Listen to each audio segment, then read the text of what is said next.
สวัสดีค่ะมาเบิ่งการงี้เขาด้วยจ้าเขาเก็บออกมาจากเหลือจากที่รถเกี่ยวไม่หมดเด้อค่ะนี่เหลือจากรถเกี่ยวบ่หมดเด้อค่ะไปเล่มเอาไปเก็บมาเด้อจ้า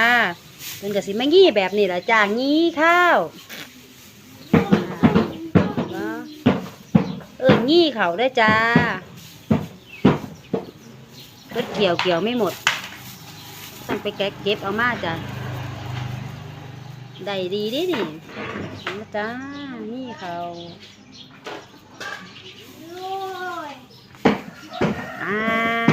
ทีงี้ข้าว